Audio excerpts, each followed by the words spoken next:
Hi, everyone. Welcome to our Ask Her series webinar. I'm Jennifer Lockwood-Shabat, President and CEO of Washington Area Women's Foundation. Ask Her is an interview series that we're doing with women leaders, our partners, community members, and supporters who really work tirelessly for women and girls. You can join the conversation by following us on Twitter. And if you're going to tweet during our chat today, please go ahead and use the hashtag AskHerSeries. If you are new to Washington Area Women's Foundation, we are a community-supported foundation that invest in the power of women and girls of color across the Washington, D.C. region. We do our work through both grant making and advocacy, which you'll hear more about as we have our conversation today. And we're really intentional about centering the voices and lived experiences of women and girls of color to influence both policymakers and philanthropy around how to dismantle sexist and racist systems.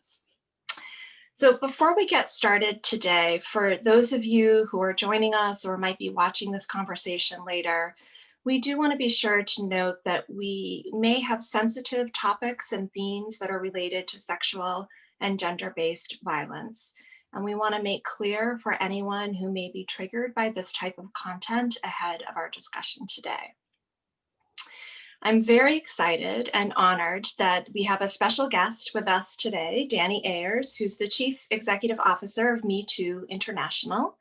Thank you, Dani, for joining us today. And I'm going to take just a moment to introduce you to our audience before you also introduce yourself. So Dani is an organizational development and board strategy executive. Her work has been in service to uncovering and understanding organizational dynamics, the various levers that push and pull an organization's health and viability. As Chief Executive Officer, she oversees the various verticals of the organization and is building Metoo's infrastructure and foundation and leading the day-to-day operations. Dani has 15 years of broad nonprofit experience spanning small grassroots organizations to large multi-billion-dollar enterprises, both consulting and on staff. She enjoys developing internal culture and leading organizations through change and growth as a part of a team as well as on boards. Dani maintains commitment to the multi-layered work of racial and social justice, gender equity, and education, and deeply values managing the health of Metoo's organizational foundation. She takes pride in serving the movement to interrupt and eradicate sexual violence, and she's honored to be part of an incredibly talented and thoughtful growing team. So Dani, welcome. Thank you so much for finding the time and the space to be with us today. We really appreciate it. We know you were incredibly busy, but welcome. We're excited to have you with us. Thank you so much. Thanks for having me. I absolutely, it's a joy to be here with you today. It's a timely conversation, and I just appreciate being here with you. Great. Well, let's go ahead and dig right in because I think you and I had a chance to talk the other day, and we've got a really deep and lengthy conversation that we can have. So we'll dive right in. Maybe if we want to start with you sharing what inspired you to enter the nonprofit space specifically, and then what led you to Metoo.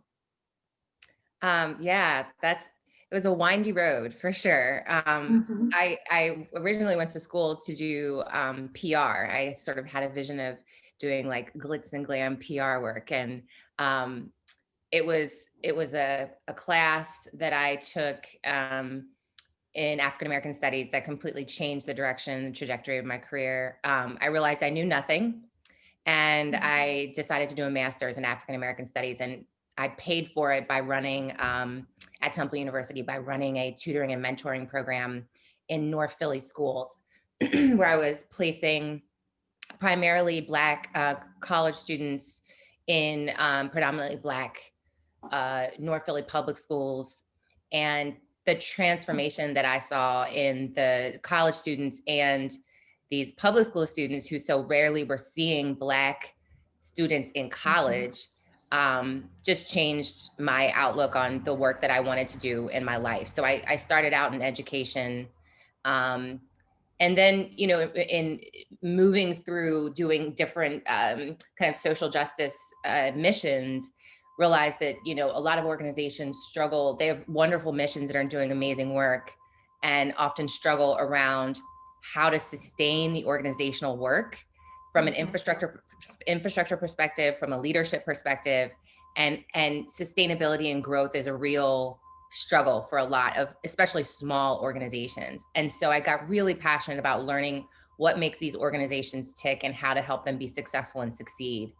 And so I've done a lot of consulting around that. Tarana and I got a chance to work together in 2010 and became friends and sort of stayed in touch over the years. And so watching the Metoo hashtag go viral, having known her work and saw her working in North Philly public schools doing the Metoo programming with Black high school students, high school girls, it was amazing to watch. And eventually she realized that she needed an organization to support, to undergird the work of the Me Too movement. She wasn't sure about that originally, but eventually got to that place. And so she called me and said, will you come run this with me? Will you build this with me? I need someone who knows what and the infrastructure needs to be to support this big work. So I just, of course, couldn't say no to that. Who can say no to Tarana, right? I've had the privilege of listening to her speak several occasions, and she's just amazing and phenomenal.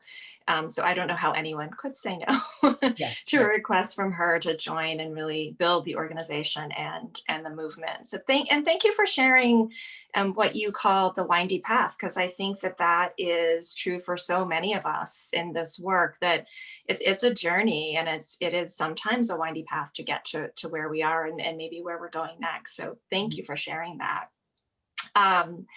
So you mentioned, Tarana and her vision around Me Too, which, really started back in 2006.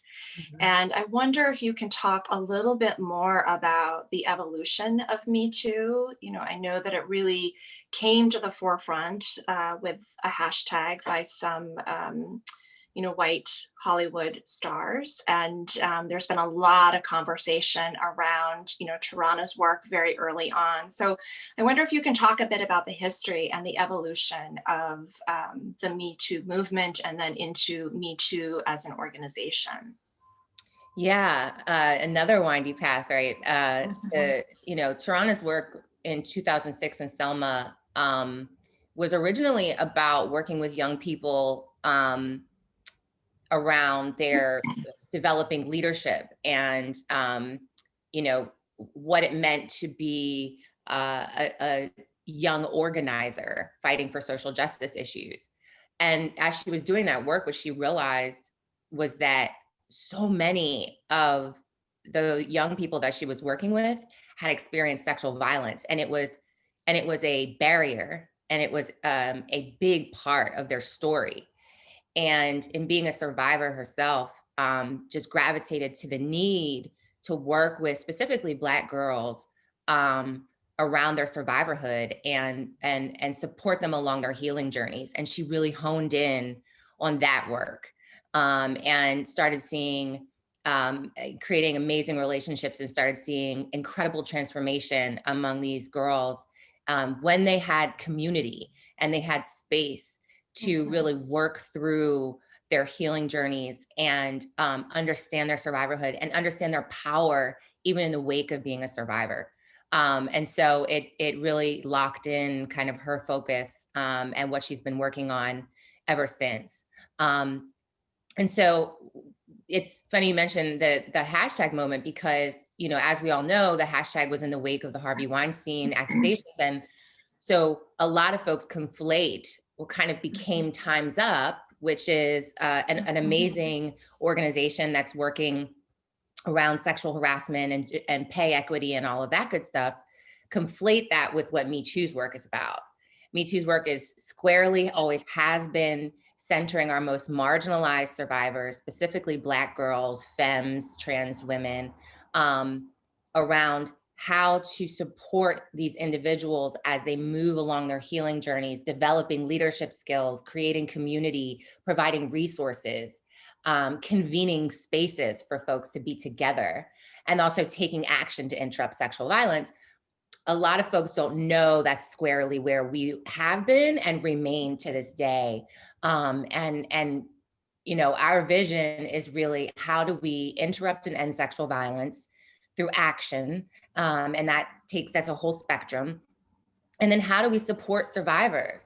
1 in 6 women experience sexual violence. I'm sorry, 1 in 4 women experience sexual violence, 1 in 6 men.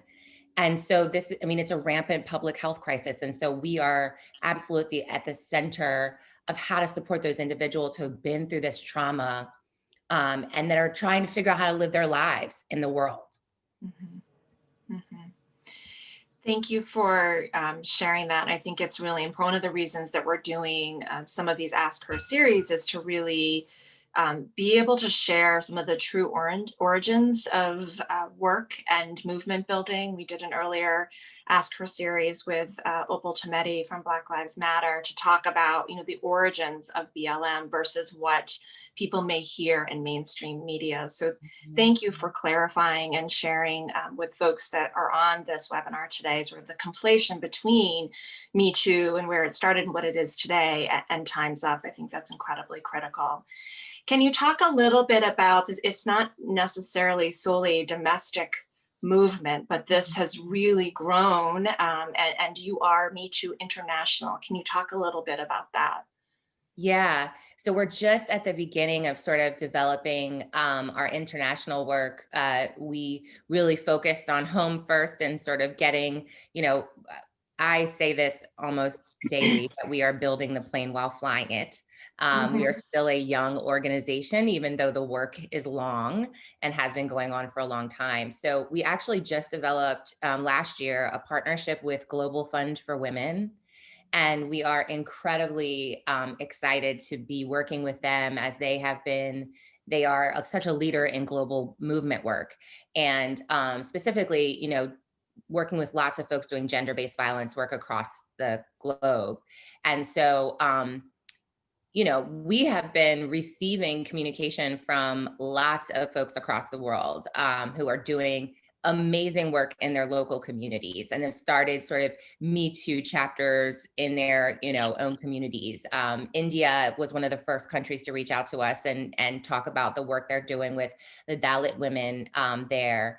Me Too Mexico is an amazing group of folks. We've got all kinds of folks in different parts of the continent of Africa, so Rwanda and South Africa as well, and Sweden and Australia as well. So our challenge has been where to start. And so what we're going to be doing is a year long of what we're calling listening and learning conversations, because what we know is that there are folks doing this work on the ground in all kinds of different ways. We don't claim to know and be the best at solving for these issues. We really do want to learn what folks are doing, and then start convening spaces and creating a global network so folks can support each other. And of course, we want to raise funds to re-grant to these groups. So we're at the beginning of a really amazing journey. The pandemic certainly slowed us down. It was supposed to start this year, but we will start doing the virtual convenings here in the beginning of 2021. And then as soon as we're allowed to go back outside, we'll start convening physically. Yeah, you mentioned the Global Fund for Women, which is one of our sister organizations, we like to say, in sort of the women's funding movement. And we are also very thrilled that we have the opportunity to partner with the New York Women's Foundation and the Fund for the Me Too Movement and Allies. And as a result of that partnership, we've been able to grant out funds to local organizations here in the Washington, D.C. region, supporting survivors of domestic and sexual violence. We also made sexual violence the foci of our Stand Together Fund, which addresses critical gaps in funding for people of color-led organizations due to the pandemic. And so we know how important this work is always, but we also know that the pandemic has changed everyone's lives, but it has had a really particular toll on survivors. And so I hope we can pivot for a moment and talk a little bit about how the pandemic has impacted your work. I know you have breaking news to share in terms of results from a new survey that you just did. So I wonder if you can talk a little bit about, how it's affected your work and what you're learning. Yeah. Wow. I mean, so many of us have had to pivot in dramatic ways. Early on, we immediately were, thinking, ideating around what can we do? How do we need to respond? What are we responsible for in this moment? We were working, or we are working with this amazing researcher out of Michigan State University, and her name is Dr. Elena Ruiz, and she is brilliant, and she's been studying sexual violence her whole career. And we had already been in relationship with her about doing some kind of massive survey and gathering some really strong data. So we pivoted to focus on the pandemic and COVID-19. And we conducted a survey over the summer, and were able to, what we were seeking to do was understand what are the experiences of survivors in the pandemic. We know that intimate partner violence is up by at least 20%. We know that the issues of survivors are exacerbated in a moment where we have something like a global pandemic. But we wanted to gather some data and actually get some hard numbers. And so, and yesterday was actually, this is so timely because yesterday was the release of this report. So it is available on our website. And we are very proud to have taken the time to really dig in. They've been hard at work since the summer to really climb through all of the data. And what you can, I mean, it showed what we expected, right? Which is that Black and survivors of color are exponentially experiencing greater food and housing insecurity, being unable to pay multiple bills. There's actually a comparison where Black and folks of color were struggling to pay bills, while white survivors were struggling to pay legal fees associated with their cases, right? So showing this sort of disparate situation in terms of finances. Mhm. We had that, we learned that essentially, Black survivors are also more likely to halt their education in this moment. And all of this is to the tune of about, 8 out of 10 Black survivors, as opposed to 5 out of 10 white survivors. And, as you can imagine, essential workers are experiencing the worst of it. And so you can read all of the detail, but one of the things we wanted to do was not just present the data and say, this is the stark reality, but we also wanted to name some recommendations, what do we do, right? Mhm. With it doesn't stop with sort of identifying the problem, but what are the solves? And we kind of listed them out. I'll just name a few of them. One of them is resourcing survivor-led initiatives. There's a lot of amazing work happening, and we really do need to call on philanthropy, call on corporate brands to resource, and our government, frankly, to resource these survivor-led initiatives. Mhm. Passing of the Violence Against Women Act and expanding that to include intimate partner violence, paid and protected leave for survivors when they experience sexual violence, right? So we named also, these are the things that we need to address for survivors' needs to be met. I love that you called out the piece about philanthropy, and I want to get to that in just a second. But before we do, I know one of the things that you and I talked about the other day was your survivor healing stories, your survivor healing series that you're doing as part of the pandemic. Could you share a bit more about that? Because that is another pivot that you, as an organization, have undertaken during the pandemic, right? Yeah, thank you. I would have forgotten about that. And that's such a key, thing we're doing. Oh, wow. it's such a beautiful offering. I am so proud of the team who has developed the content. We really have been working over the last year to develop curriculum for individual survivor healing. Once again, centering Black and Brown survivors, as well as trans, queer survivors. And we've been working on this curriculum for so long, just massaging it, changing it, getting consultants in to make sure it was right. And we are finally in a place where we have sort of the beautiful content that we really wanted to share out. And when the pandemic happened, we had initially intended on this being something we worked with survivors individually. But we realized that there's a need. Folks are home right now.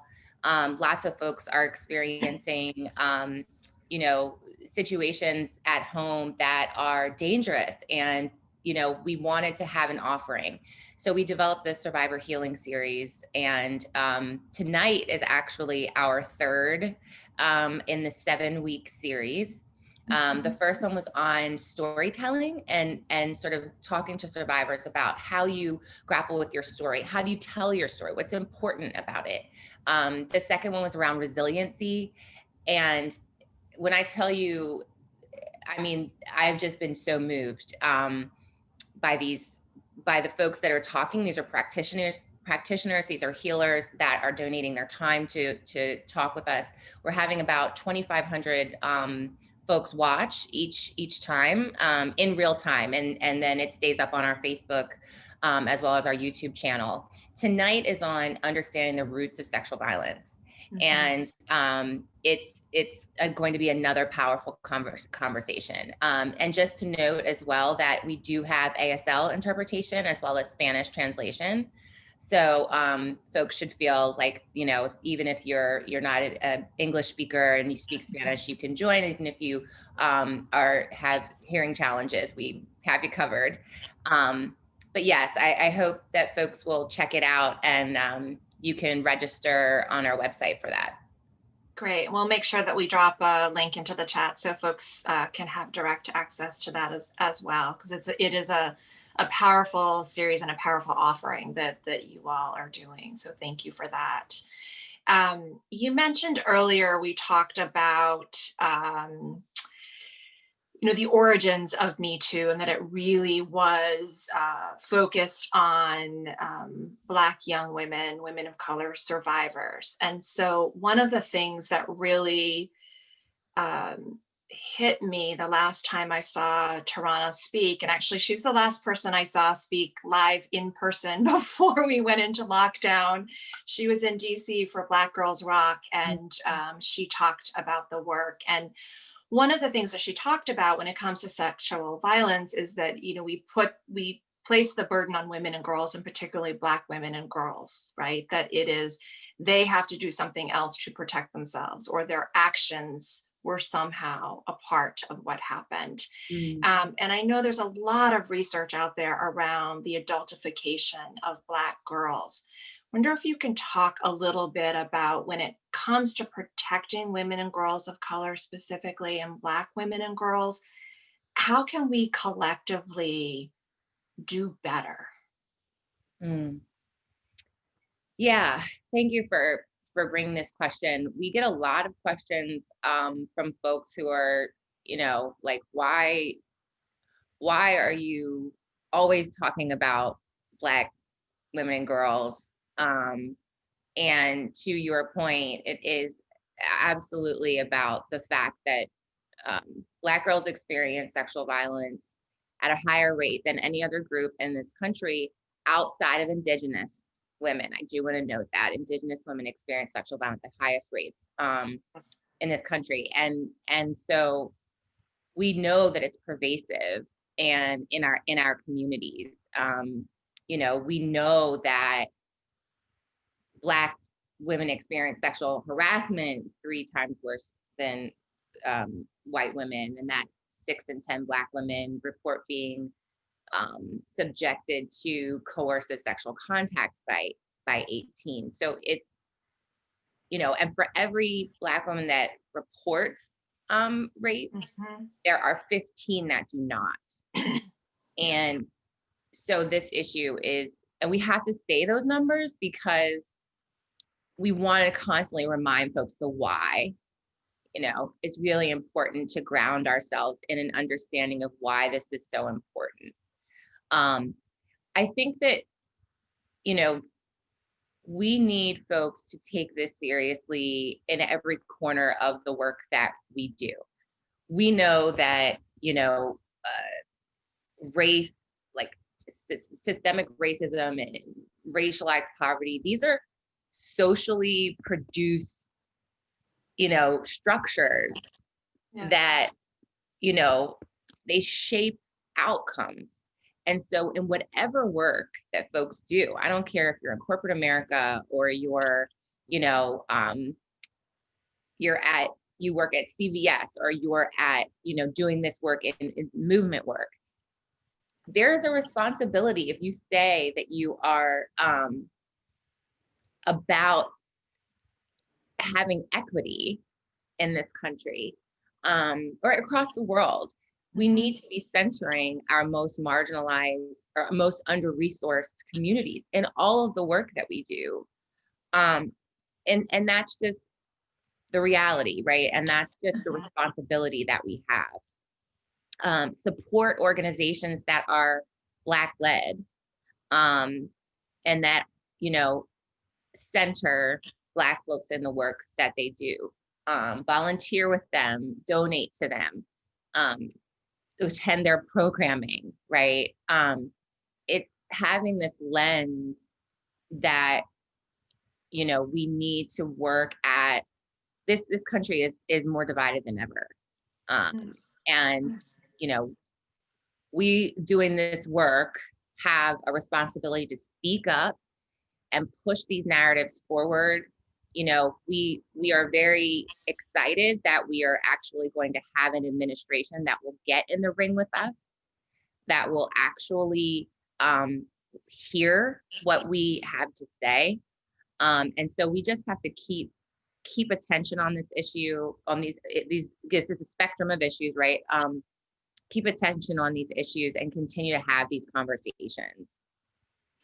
I appreciate your piece around centering the voices and experiences of Black women and girls. And, we here at the Women's Foundation have been on our own journey around racial and gender justice, understanding that those two are critically linked together. You cannot have one without the other. And, through our, Stand Together Fund, really have pivoted our philanthropic practices, right? How we behave, how we show up as a funder in our community, to ensure that our work is BIPOC led, right? We are following the lead of Black women and other women of color in our community and young women of color who are telling us this is what we need and here's how we need it, right? And so I think we feel a responsibility to deepen our practice, but also to really work with our philanthropic colleagues around that as well,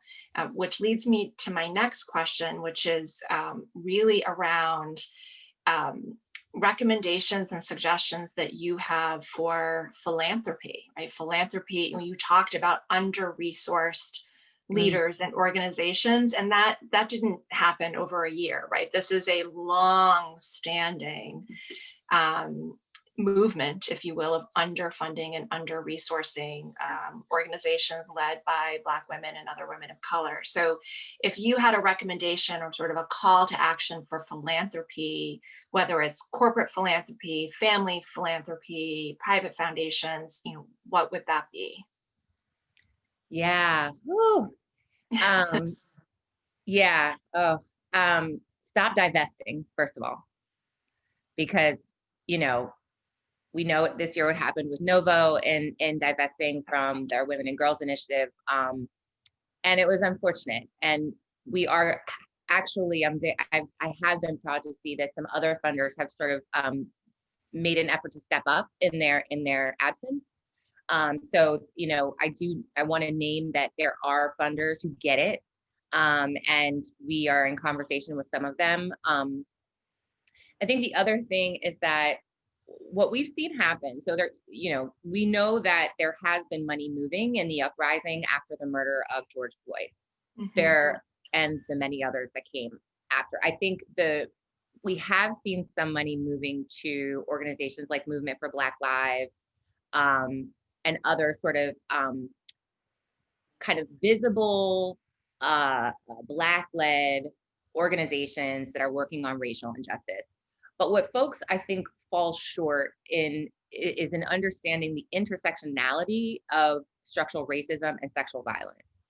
And so Metoo has not seen $1 of funding in terms of this Black funding trend. Mhm. And it's when we have the conversations, it's squarely because those funders do not understand the intersectionality of these issues, that there's no difference, that the issues of structural racism are the issues of sexual violence. And when you start solving for racial injustice, you're also solving for sexual violence. And so we do need there to be a narrative shift in that understanding. And we do need funders to step up and say, oh, I get it. I understand that you are a Black-led organization. You center Black folks, and you are doing this work too. So I think that there is a responsibility for funders in this moment to take a look at the issue of sexual and gender-based violence. I also found that for corporate, right, for brands, they struggle to name where they can like pull funding from. Like we've had these many conversations with these huge brands, and they're like, yeah, we get it, you do great work. We just don't know how you fit into our philanthropic strategy. Mhm. Like we have these pillars, and we're not quite sure. We have education, we have community, and I start talking about, well, we situate across all of those pillars actually, and they really struggle to sort of.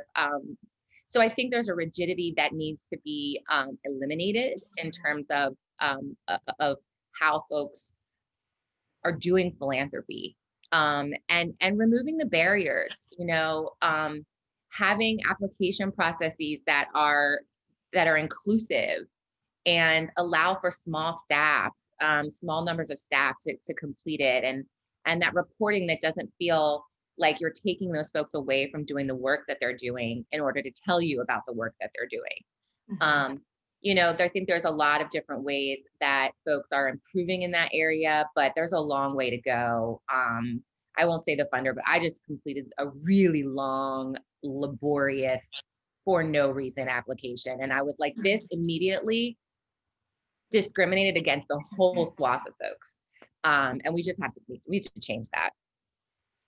I get it. I think one of the things that's interesting, for us being a public foundation, it means we are raising dollars as we're granting them out. So we are in this interesting space of being on both sides of that, and so sort of understanding from our perspective of what it is like to fill out, just as you said, the laborious long applications, and knowing what it takes for us to put that together, and then understanding what that means for the organizations and leaders we're trying to fund, and so how we can be better in our own practices and showing up. And part of it is our own learning from what we find as we're doing it.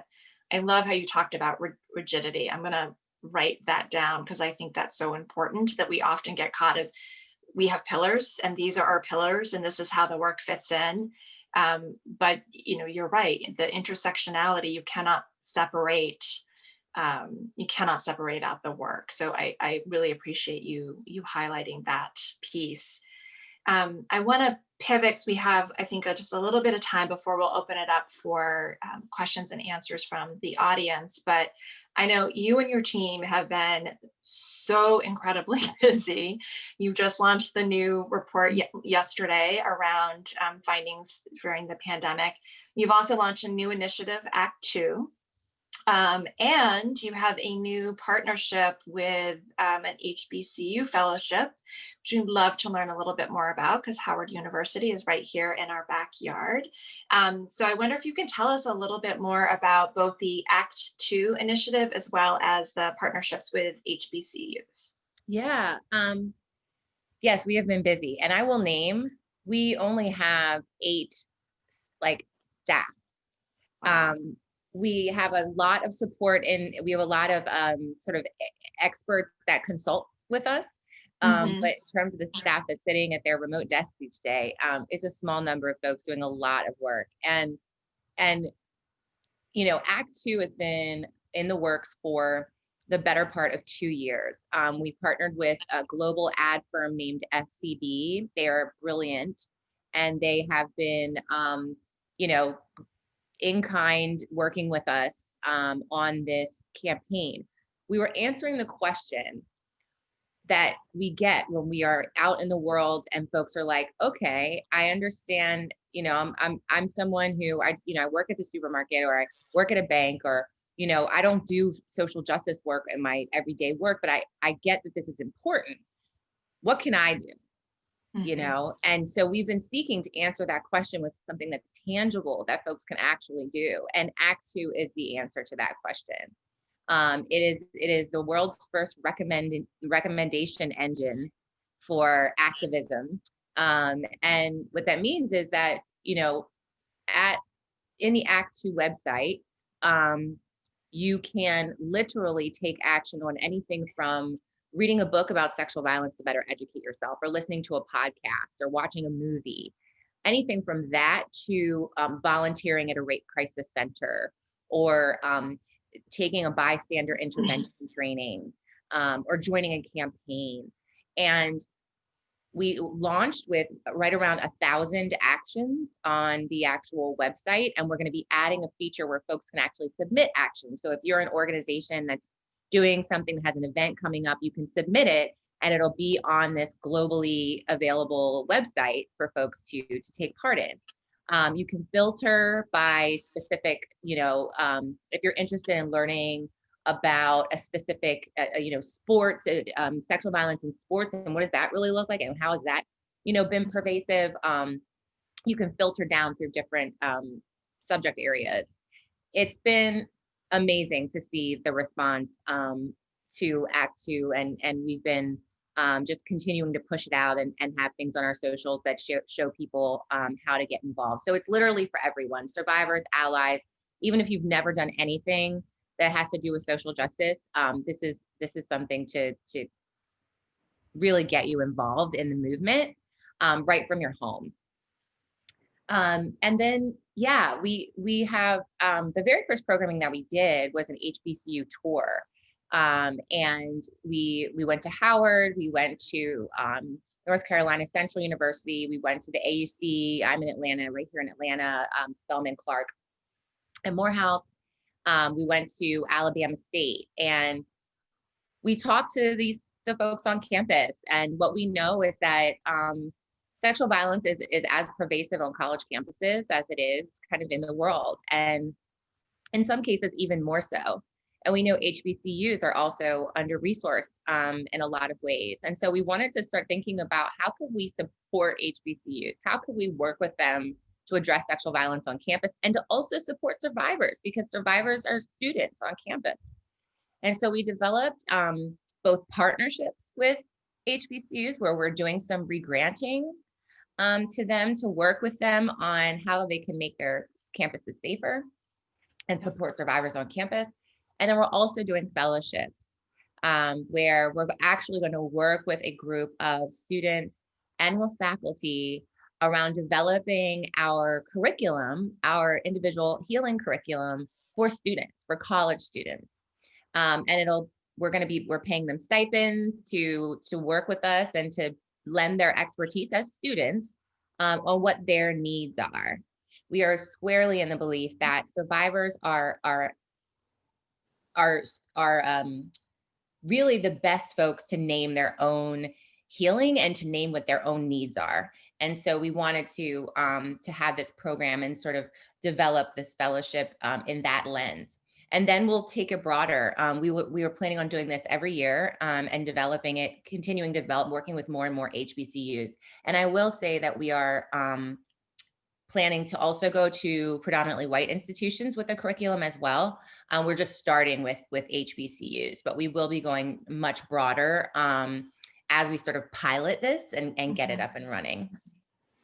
Awesome. I know that we've shared the information about the HBCU fellowship through our social, and we've also dropped into the chat a link to Act Two, as well as more information about the fellowship. So I hope folks that are listening in will take a moment to check that out, because I love the Act Two piece, which is anybody can take action from anywhere, right? And that's what people are always asking: what can I do? How can I help? Um, so I think that's maybe a good segue into my final question before we open it up for Q&A, which is really, what's next? I mean, you all have already have so much, and you talked about your tiny team of 8, but what do you have coming up next, and how can folks that are watching today support you? Yeah, well, one big thing I didn't talk about that's happened and is also going to be much more is going to happen around it is the survivors agenda. Um, Mhm. we are in coalition with a group of amazing organizations and have developed the survivors agenda, which is if you want to take a look at that, it's at survivorsagenda.org. And we co-created and crowdsourced an agenda for what survivors' needs are. And we are going to be we shifted into GOTV work in this season and had a campaign called Survivors Vote. And so we had a text campaign, a kind of communications and PR campaign to get survivors out to the polls and to also support survivors in going to the polls and in whatever they may have been experiencing at home and trying to get to the polls. So as we're kind of concluding the Survivors Vote campaign, we're shifting into phase 2 of the Survivors Agenda. Now that we have a comprehensive agenda, what do we do with it, right? And how do we move it into practice and into pushing and policy and all of that good stuff. So we're going to be reconvening around that to really you know, actualize pieces of the survivors agenda. So it'll look a lot different now that we know that we are in a Biden administration. So we needed to sort of see what the result of the election was, and then now we can sort of get back to that work. We also are developing a community healing circle program where we're going to be training survivors on how to hold community healing circles. One of the things that we learned from the Survivors Agenda and the summit that we had for that program is that folks really want to be in community with each other, especially now when you can't be together in person. Yeah. Folks want to be able to have a community of folks that they can identify with.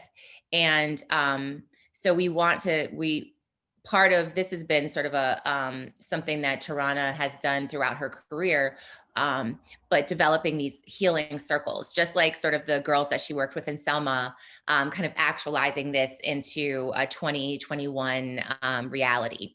So we're going to be working on that. And then, our work is as much about developing resources for individual survivors as it is about shifting the narrative Mhm. globally. We have a big name, right? We're a tiny team with a big name. It's a very interesting dynamic. And so we have the ability to really push narrative and to challenge sort of the status quo, to challenge some of the patriarchal systems that we have in this country. And so we see that as a responsibility of ours. And so we're going to be working deeply around that. We have an amazing PR firm that we're working with that's helping us get stories, get into the media, so that folks can hear what we're saying. And then the global work, we have a ton of work to do around the global work this coming year. And the last thing is developing a Metoo network. There are so many organizations that are doing amazing work to end sexual violence, small organizations, larger. and they want to be in relationships. So we want to develop a Metoo network where we can all talk to each other, share what we're best practices, what our challenges are, support each other, and sort of have that community as well.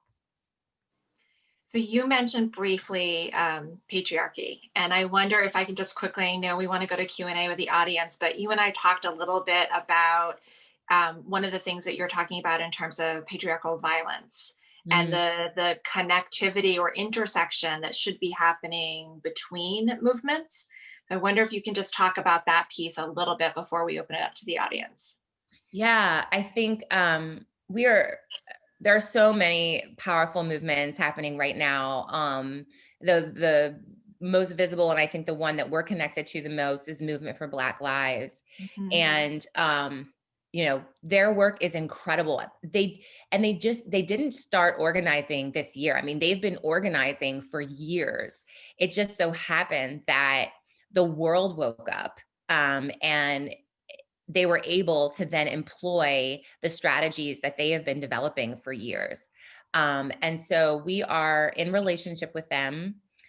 We really seek, in order to make meaningful, lasting change, these movements, these various movements that are happening, need to work together, need to eliminate any light of day between us, right? And be completely aligned on, okay, you're working on this, I'm working on this, but we are in relationship. We know what each of us are doing. And so we are going to be working with Movement for Black Lives around patriarchal violence. And that's an amazing partnership, because we know that these issues intersect so deeply. We know that sexual violence is the second most reported complaint against the police, only second to excessive force. So that's how tightly these issues are wound together. The reason why I mentioned that only one Black woman out of 16 report rape is because Black women don't feel safe going to the police. We know what happens when we go to the police. We're not believed, or we're further assaulted or further harmed. It is dangerous, right? And so these issues are so deeply entrenched together. And it's important too for organizations to look at their own structures. Are we, further holding true these patriarchal values that this country has continued to build itself on? And we have to continue to suss that out and reimagine these structures, so that we can remove kind of this deeply entrenched patriarchy inside of it. That's the only way we're going to have safety in this country. Yeah, absolutely. 100% agree. And I know I went over my time by a little bit, but I wanted to make sure we got that in because we talked about that. And I think it's so critically important. So I wanted to make sure you had an opportunity to share that piece as well. So I think we're going to move to open it up to questions from the audience. I know you've been putting questions into the Q&A box. Continue to do so if you think of something else. And I'm going to turn things over to my colleague, Mercy, to read out the questions. So Mercy, if you want to take it away. Absolutely. So our first question is from Claudia. Hey, Dani, I'd love to learn more about the work Metoo International in Mexico. So stay tuned. We just are beginning that conversation. I would say if you have any relationships there, or access to any of the groundwork, please feel free to send that over to us, and we can put my email address in the chat so that folks could send me if there are international folks that that are doing work on sexual violence in their local communities. Please do send it to us. We are literally creating the kind of first wave of conversations, second wave of conversations that we're going to be having, and definitely would love to add any others that doing great work on the ground. Awesome. Thank you for that. Claudia knows everyone in Mexico, so she'll reach out to you. Okay. The next question is from Amanda Katz. Good afternoon. My name is Amanda Katz, and I am the Executive Director of JCADA, We are working to end power-based violence, empower survivors, and ensure safe communities in the greater Washington area. How is Metoo advocating for legislation in our states? For example, in Maryland, it is legal to rape a woman if you are married to her. Yes. Thank you for that question. So that actually connects a little bit to the survivors agenda that I mentioned. The reason why we did the survivors agenda is because we wanted to name, the various the problematic elements of, our healthcare system, our education, labor, and what survivors needs are, and specifically name policies and legislation that would actually move the needle. So we have done that. And once again, if you go to survivorsagenda.org, you can literally see these policies and the legislation that we're calling for. And so now it's about moving that into action. And so like I said, we're reconvening around which organizations in our coalition are going to take specific pieces of the agenda and be working to lobby for them. So we are not only Metoo, but the other convening organizations are National Domestic Workers Alliance, National Women's Law Center, and Justice for Migrant Women. Some of those having C4s can do a little bit more than Metoo can do at this time in terms of lobbying and things like that, but we still have a lot that we're planning on doing. We've actually been having some conversations about that. I can't name exactly what those are yet because of where we are in timeline, but we are absolutely going to be moving to push forward the legislation that we're calling for. So that there's a whole plan for this this first year of the new administration. And like I said, because of who we've elected, we actually have the opportunity that we have not had over the last 4 years. So this is a really exciting time. And if you have any interest in joining the coalition that is the Survivors Agenda, we're going to be reconvening in January. Feel free to reach out to me, and we have both community partners that we work with and stay clued into what we're doing. So feel free to email me about that. Thank you so much. So our next question is from Anonymous. Dani, the AP just released a piece focused on the abuses of women and girls in Indonesia and Malaysia on palm oil plantations. Obviously, palm oil is in so many products we buy, and some of us may be wondering how we can send a message with our purchasing power to big companies to ensure responsible/just supply chains. Do you have any advice for those of us who might want to send a message to large companies that we want them to actively work to prevent abuse? How can we contribute to the larger movement? Yeah, I mean, frankly, that's the challenge that we ask ourselves every day. How can we push big companies to change their internal cultures, the way that they do their work, and then obviously these egregious practices that are impacting folks worldwide. And I think it's consistent for us. It's been about consistency and the public, like the sharing publicly what you're seeing happening. I think that we are hopefully going to see a shift as we move forward in what the responsibilities of big companies are. I mean, in the same ways that we've seen, more and more companies having to have, D&I departments and social impact initiatives. That was not true 10 years ago, right? But we've seen that and increasingly over time because of the pressure that they're feeling, not necessarily from their own kind of desire, but continuing to apply pressure in whatever ways we can. And then I think contributing to the movement is really continuing to do the work that you do. I mean, the fact is that there are so many folks doing amazing work, and we always are very humble about saying that we're just one of many. And so continuing to look for ways to engage with other organizations doing this work. Like I said, as we build out the movement, we would love to be in relationship to anyone who's doing this kind of work, so that we can support each other. And, I think pushing people to the the Act Two campaign, which is, something that anyone can take part in that. And part of that is about helping to shift the education of folks who don't know about sexual violence, who don't understand the pervasiveness of it.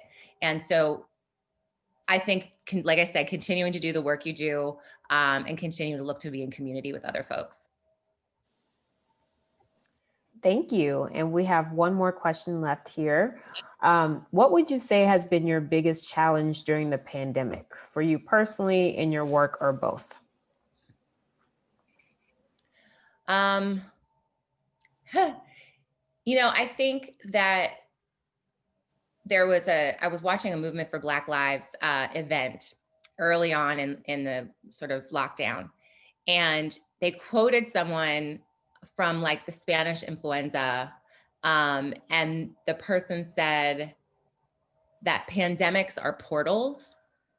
And so I've really tried to look for the possibilities inside of this really, really trying and dumpster fire time. What are the things that are possible as a result? The biggest thing I think has been cut off from seeing people in person. I am someone who loves to travel. I had just come home from Cape Town when we got shut down. I had planned to go back to Johannesburg and Kigali, Rwanda in April. And I also was going to Greece and Croatia. I missed like 6 major trips, and some of these for work, some of them were personal. That was the biggest challenge for me, because I breathe when I travel. I just love being with people. And that's been a challenge. But it's also been interesting because my family has decided to do a weekly Zoom call. I typically only see my family at holidays. And in the pandemic, I've seen them more than I've seen them in the last several years. And I'm in their lives in a way that I've not been. I know what they're doing day to day. It's been fascinating. I'm getting to know the people in my family more. Our staff has been challenged, really challenged. Not only is the content, and you all know this if you do this work, not only is the content of what we're working on every day challenging, because we are survivor-led, it's triggering. And we typically try to support our staff by getting together, to spend time together and we've done all kinds of things. We've done, axe throwing together. We've done actually took them to a bathhouse one time, and just trying to do things where we just are spending time together.